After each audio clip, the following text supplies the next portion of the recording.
What's going on, guys? It's Dottie here with a new episode of The Progressive Vibe. Yes, I said The Progressive Vibe.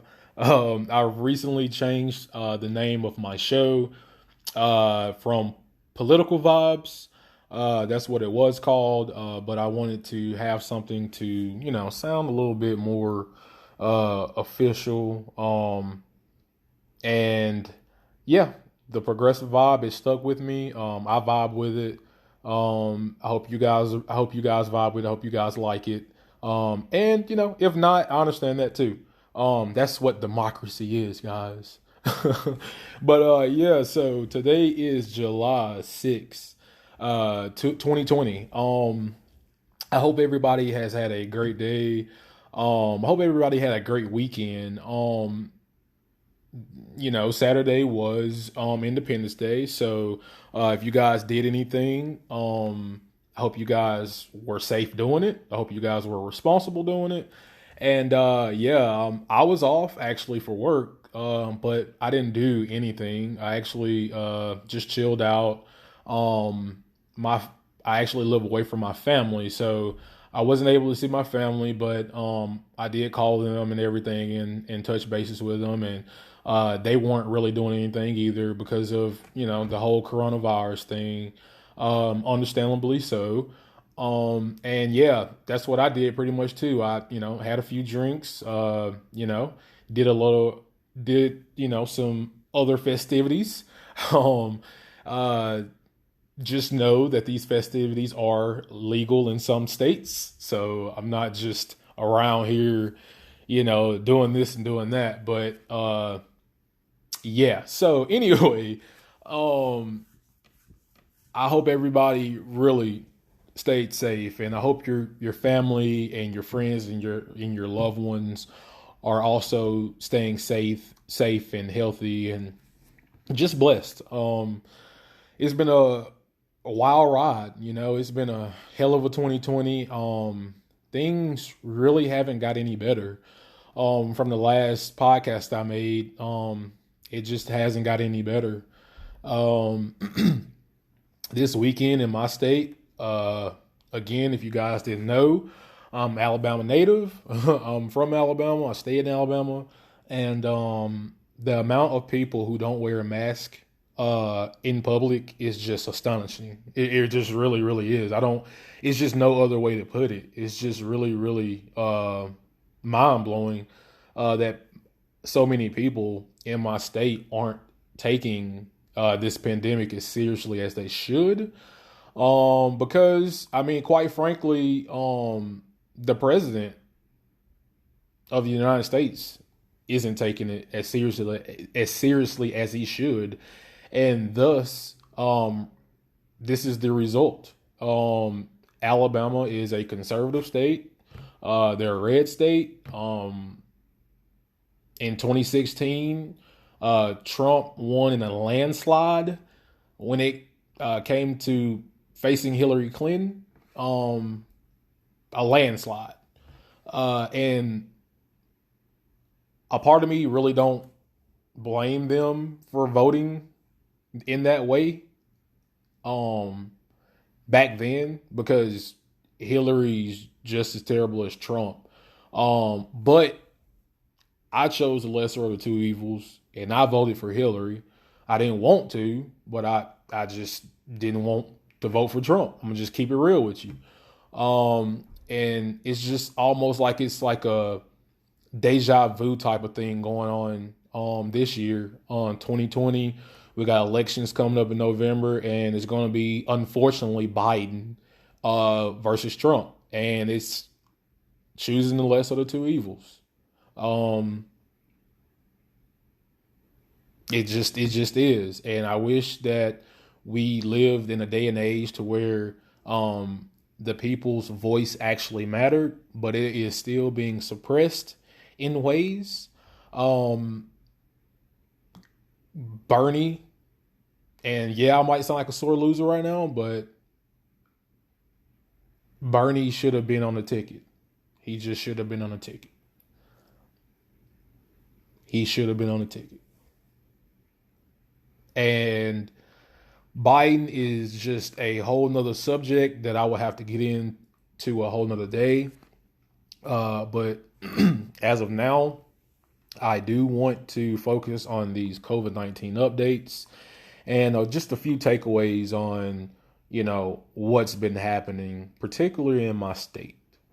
So, as I said, Independence Day was this weekend, and I live really close to a couple of beaches, and pretty much I live in a tourist town. So it was just a lot of people from out of state, just out and about down here. And in case you guys didn't know, Florida closed their beaches right before 4th of July and all that. So everybody came on down to Sweet Home Alabama, because, KIV hasn't really been taking any kind of steps to really zoom in on how serious this pandemic is, because her party really don't think it's that big of a deal. I'm gonna just keep it 100 with you. And again, I'm not taking anything that the Democrats are doing. I'm not trying to compare the two, but Democrats have been trying to put forth bills such as, everyone, get $2,000 a month if you're unemployed or if you're working through these hard times because people have to pay bills. Or that's my thing. They wanted to do that. I think it was one proposal that was up to 3 months, $2,000 to each American 18 or and up that that is required, that has tax returns, blah blah blah. Pretty much how they did the $1,200, the one-time $1,200 stimulus check that we got. That was going to be applied, and it was going to be $2,000 for up to 3 months. And then it was another proposal. It was $2,000 a month, up to 12 months. And so pretty much up until the pandemic slows down or has halted. Because in case you guys didn't know, it's millions and millions and millions of people who are currently out of work right now. The last time I checked, another 1.5 million people at the end of this week filed for unemployment. And I think it is up, if I'm not mistaken, to about 25 million people are currently unemployed right now. And it's a lot of these states, including my state, don't want to give out unemployment because you got politicians out there, and hell, they might be on both sides of the aisle. I'm pretty sure they are, Democrats and Republicans. But I have specifically heard from Republicans that, they don't want to give people who can work unemployment if they can work. They don't want to, if somebody's terrified of going to work because of the coronavirus and they have to go home to somebody who has pre-existing conditions or whatever the case may be, or if they're sick themselves, they might not be eligible for unemployment because people who are getting unemployment are considered to be lazy or just don't want to work. like it's not a pandemic going on right now. And so that line of thinking unfortunately gets people killed. It just does.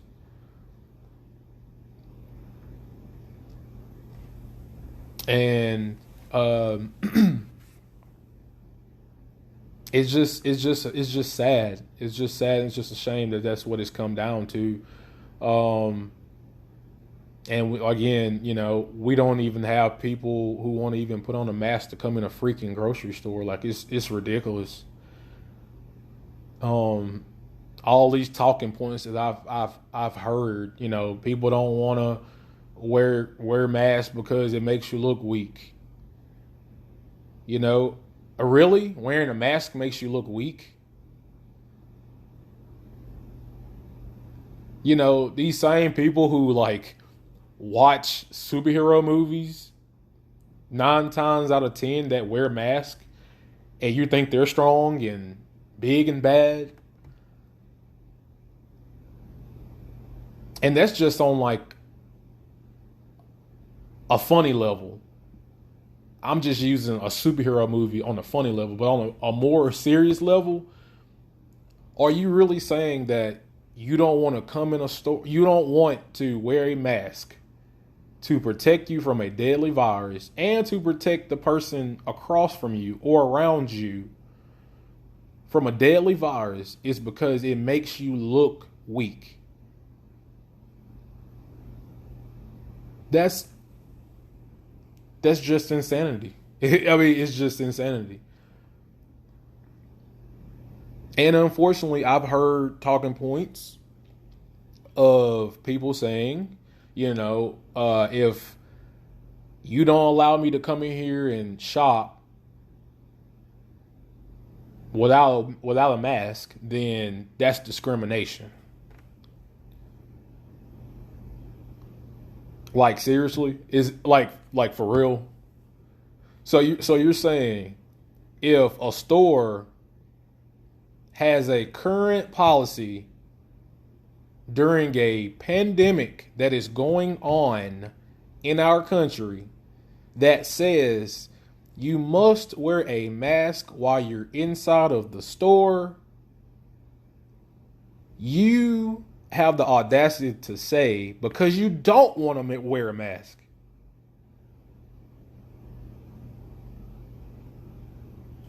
that you are being discriminated against. If that ain't crazy, I don't know what is. First of all, discrimination is not telling you to wear a mask because of whatever reason you got cooked up in your head. No, the reason is because it is a deadly virus out there that can potentially kill you and other folks. So that is why it is a requirement to wear a mask. And how about this? If you don't want to wear a mask in that store, don't go to that store. It's just that simple. And honestly, the store that you go to, if they don't have it to where like you need to wear a mask while you're in here, then they need to get with the times too. It's not going to kill you that you have a mask over your face. People want to say, well, it's bad to inhale your own, carbons and all that stuff. Just any kind of excuse to not wear the mask you come up with. Just any you just use any and everything. Now, I understand folks that are elderly or folks that have heart related problems that maybe will be like, hey, look, like I can't breathe in these masks for a long periods of time. So like, what am I supposed to do? There's ways around that. You can order your groceries offline. There's all kind of services now that you can order your stuff offline. Or you can get a family member to go and bring you your groceries.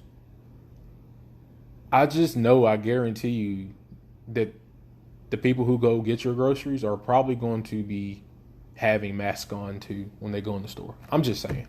I'm just saying. And again, I understand elderly people, people with conditions and stuff like that. If you don't feel comfortable wearing a mask inside of a store, then you probably don't need to be in that. You just don't need to go in the store. And it's not because you're being discriminated against, it's because of your own safety. It's just that simple. Discrimination is if the store that you're going inside of says, and I'm not going to use brown people or white, I'm just going to say gay people.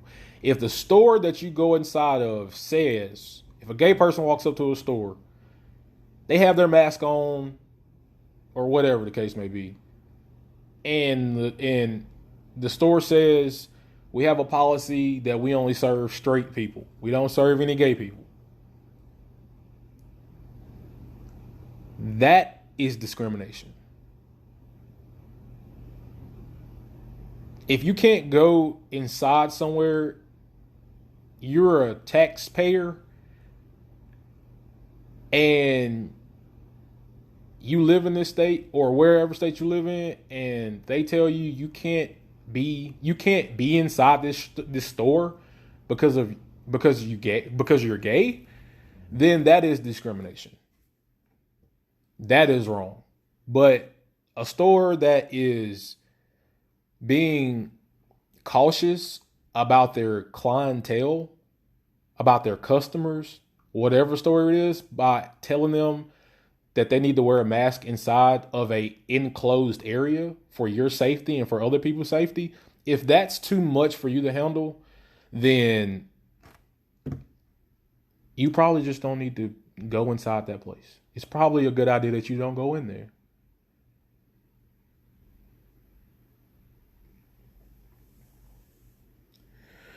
But yeah, guys, that's those are my thoughts on the whole masks and the whole people not taking it as serious as they should. If you guys didn't know,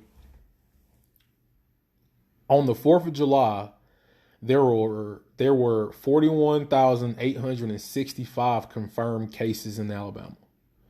There were 1,600 deaths. That was on July 2nd. Today, it has surpassed 42,000 folks, and the death count has went up as well. And if you don't believe me, you can look this stuff up. It's sitting there right on Google. It's sitting there right on the CDC health website.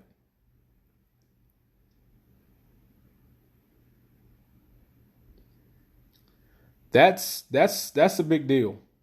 My state's not that big. Alabama is definitely not one of the biggest states in the country. But instead of us taking measures to keep the cases from not spreading, we did the opposite. Kayavi talking about, well, this ain't California. No, it ain't California. Do you see California's numbers?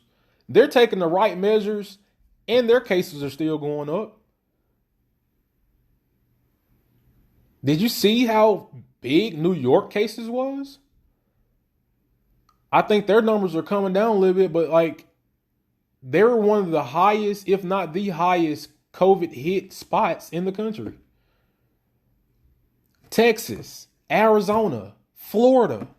You can go on and on. They're spiking everywhere. And they're spiking here in Alabama. And, you know, the whole talking point before everything got to be 40K plus cases confirmed in Alabama, it was the whole, well, you know, we don't need to take it, we don't need to close everything down because it's not that big of a deal in Alabama. But all of a sudden now it's that big of a deal. So now you want to take little small measures to do the right thing. Like it's ridiculous. And this is why it's so important to vote in our state and local elections. Not just the big ones, but the small ones too.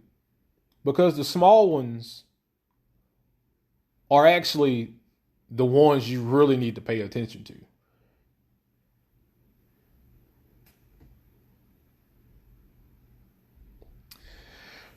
So I really wish I had good news to share. I wish I had something more positive to say, but I don't, because this is the reality that we're unfortunately living in at this time.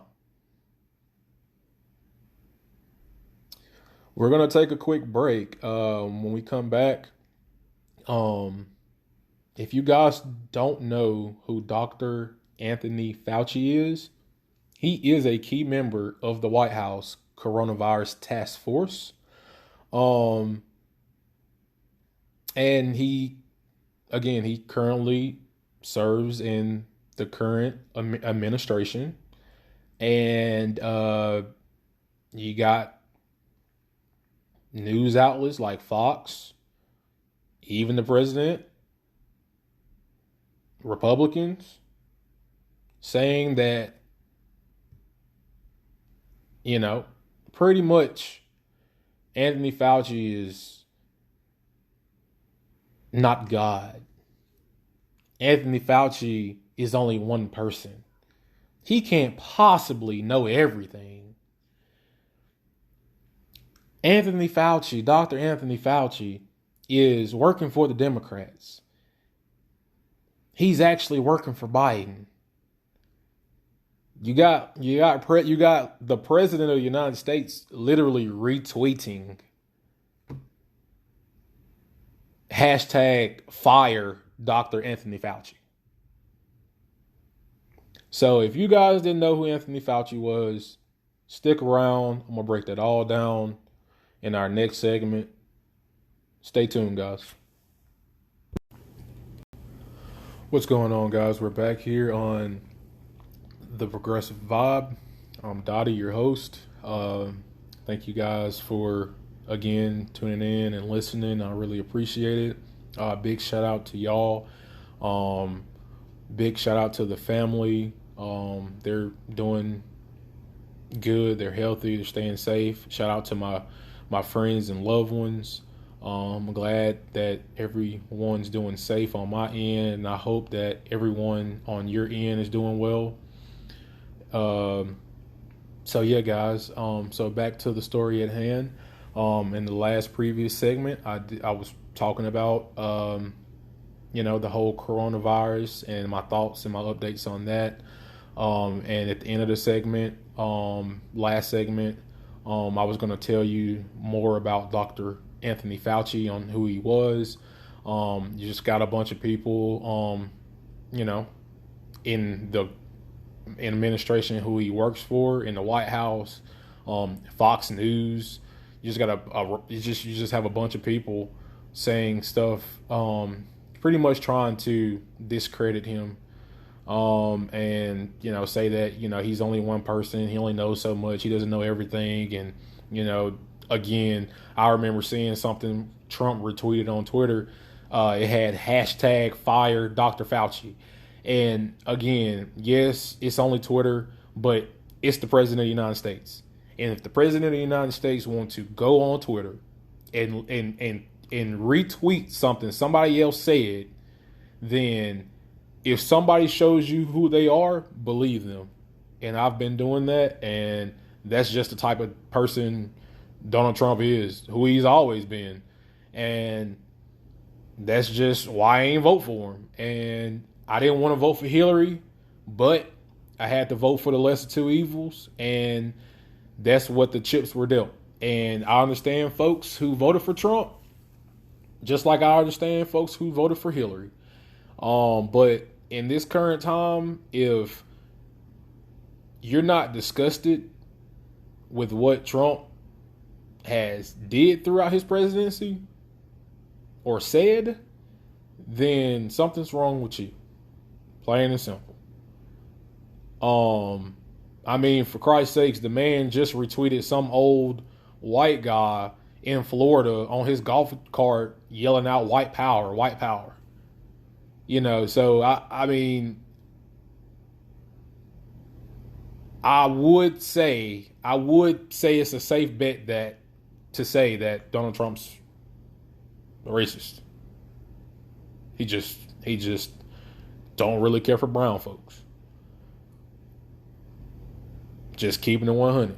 And quite honestly, he don't care for a lot of his so-called constituents or followers that he represents. He don't care about y'all either. He don't care about y'all either. He just knows what to say, and it triggers that certain population of his supporters, and it triggers them into just agreeing with whatever he says. But fortunately, it's some people who have voted for him that aren't going to vote for him in the fall. And that's really, really crucial coming for we're about 4 months to election. That's really, really crucial. He's really, really did a bad job in handling the coronavirus. He's really, really done a bad job. Like, even like the supporters said he's doing a bad job. That's why he's losing support. Quite frankly, he should have been lost support. But sadly, it takes something as drastic as something that's contagious, something that can affect everyone, before people start getting the whole concept of, okay, well, you know what? Maybe Donald Trump needs to get out the White House. No shit.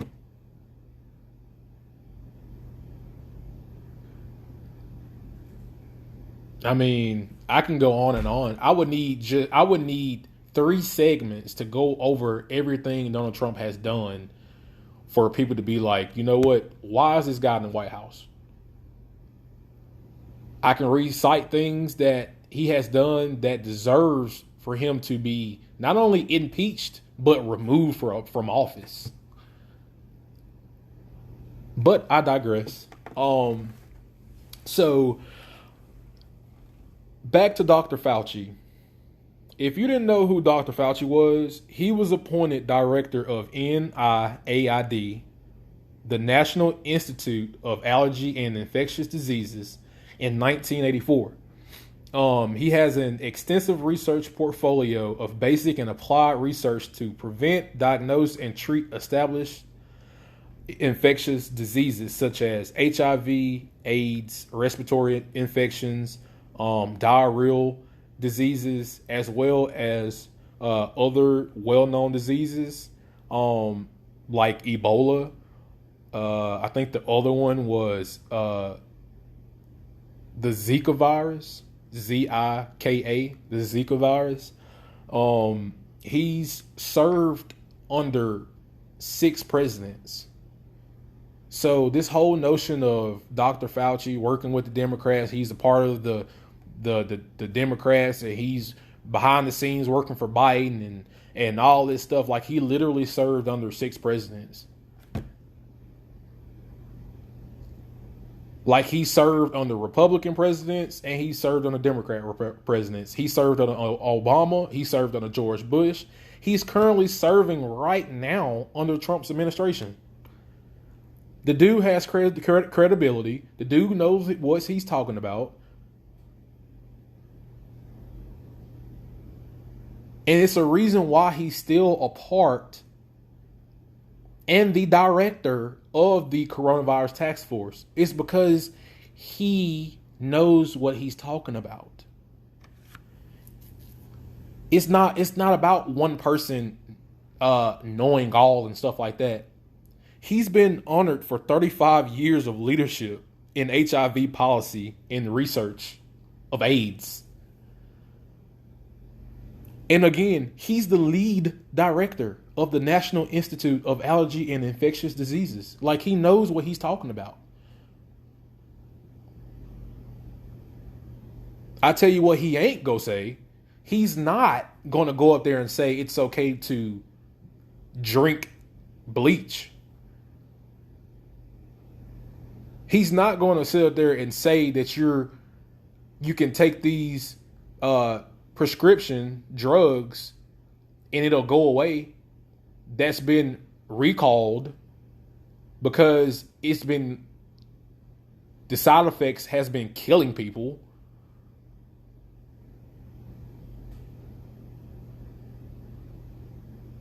Like, come on now. Like, we gotta get with the times, man. We gotta listen to people. We gotta listen to people who has credibility, who has been serving. Like, I'm just trying to see, what is it that Dr. Fauci is trying to look for politically wise? He's been serving in the same position for 35 years. What is he trying to do to make you not get voted for in November? Like, he's trying to cost you your election, Donald Trump? No. You're costing yourself the election on your handling of it. Dr. Fauci don't need to cook up something to get you to not get elected. You doing that your own self. And it's a disgrace that not only Donald Trump, but people in his administration, some of these senator Republicans, some of these representatives of these states, that's really going to copy and paste what Donald Trump been saying about Dr. Fauci. And this guy been serving for 35 years. And he done served 6 presidents. Like, get out of here. So, guys, I'm going to read you this Axios article on July. It was July 2nd, 2020. It's some really, really important stuff. And after I read this, it's going to conclude my show. But I think it's really, really, really important. Here's some key takeaways. So, Axios reports U.S. daily coronavirus cases top 50,000 for the first time. This was July 2nd. So, within that time, these states where the pandemic is accelerating, particularly in the Sun Belt, these are some of the states where the pandemic is accelerating. So here's the numbers. Texas had 8,076 cases. Arizona had 4,878 cases. Georgia had 2,946 cases. North Carolina had 1,843 cases, and Tennessee with 1,806 cases. And again, these states where the pandemic is accelerating, particularly in the Sun Belt, while the outbreak obviously worsens in the South. Like, Alabama's not on there, but, the outbreak has gotten worse throughout the South.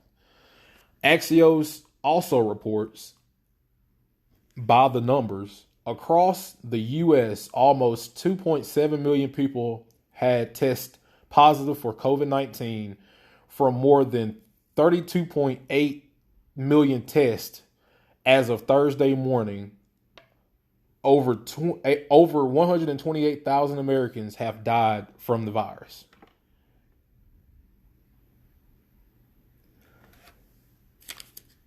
The NID, again, which is the National Institute of Allergy and Infectious Diseases, the NIAID director, Dr. Fauci, testified to a Senate committee Tuesday that the U.S. was seeing about 40K new cases daily and that the number would rise rapidly. He said, quote, if it does not turn around,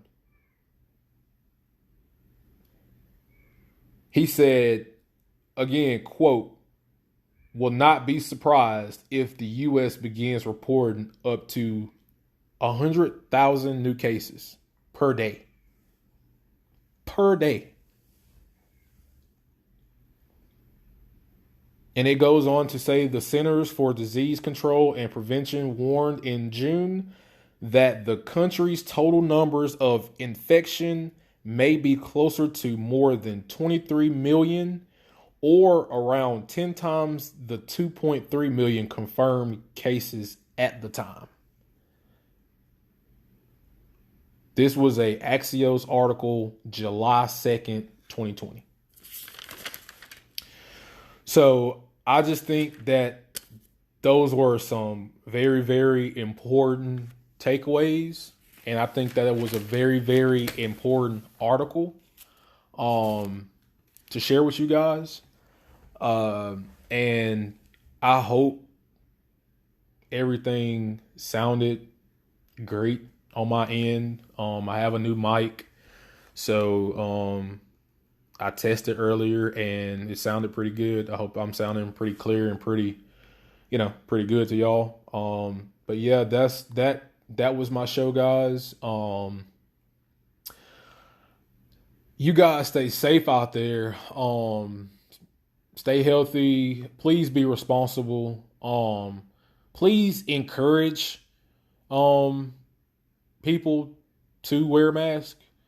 I know it's hard to do it in certain states like mine, but that still doesn't deter me from trying to put in that effort, to make sure, people who I care about, people who I see, that I've talked to, if they're not, hey, look, you might want to because the cases are going up and how expensive things are. Don't even get me started with our healthcare system. People can't afford these things, which is sad. But we got to do what we got to do. And, if you got to put on a mask for the foreseeable future, because I hate to break it to you guys if you didn't know it or not, but things aren't slowing down. Things are getting worse. And they're talking about potentially, like in my state, opening the school back up in fall. Like that makes sense. Having 18 kids per classroom and having the teachers wear masks and having the kids wear masks and things like that. Like, that's not normal. That's not right. And if you're going to make the kids do, come in class 2 days and work 3 days from home online, then you should just probably do it online. And if you're going to require that, then the school should be obligated, or the city, the state, whoever's in charge of that kind of stuff, they should be required to give their students access to a laptop. It doesn't have to be a free laptop. It can be returned, but if you're going to have kids, expect kids to learn and do schoolwork at home online, then everybody's not able to afford a laptop. Everybody can't afford a laptop, So, things like that. But definitely, I feel like returning back to the classroom is definitely too soon. I think it should be online into the foreseeable future. And I think that laptops should be provided to kids so they could get their proper education. If you're gonna have kids going back to school. And yeah, guys, that's where I stand on it. I love you guys so much. Um, I'm going to make a episode hopefully sooner rather than later. A lot of things are going on at this current time. With the protests and just life in general and everything. You know, the protests. I feel very strongly about. I feel like not feel like I am a supporter of the Black Lives Matter movement. And things that's been going on, all this injustice that's been going on, it's starting to come to light.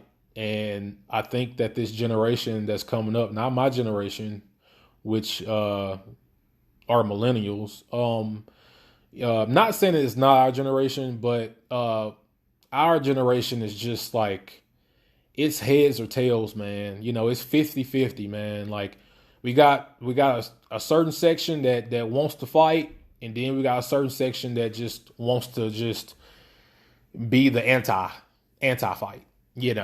And so this generation that's coming up, generation what is it? Is it Z or whatever? I'm not good with the whole generations and stuff, but the generation that's coming up, they're definitely more diverse, and they definitely ain't taking no bullshit, and that gets me excited that gets me excited for the future, because I know a lot of stuff they just aren't going to take. They don't want to be subjected to that kind of stuff, and they don't want to subject their future kids potentially to that kind of stuff, such as climate change and healthcare for all, and just a more pleasant way of life for everyone, not just the top 10% of folks. And I respect that. And so yeah, guys, again, I'm Dottie. I'm your host of the Progressive Vibe. I hope you guys enjoyed everything that I had to say. I hope that I didn't talk your ears off. It is about 40 minutes, so I think I did. And yeah, it's more to come, guys. Please share this to people who you think that will listen. And please, guys, continue to check in and listen and give me your thoughts. You can follow me and I follow back. You can follow me on Twitter at DottieD92. So that's DAHDEE, the number 9 and the number 2. So at DottieD92. You can also follow me on Facebook at Dodrick, DODRICK, King, KING. So first name Dodrick, last name King. You can follow me on there. But I'm usually on Twitter. That is my main network. But please, guys, check me out. Follow me on social media. I follow back. And yeah, guys, see you guys next time. Peace out.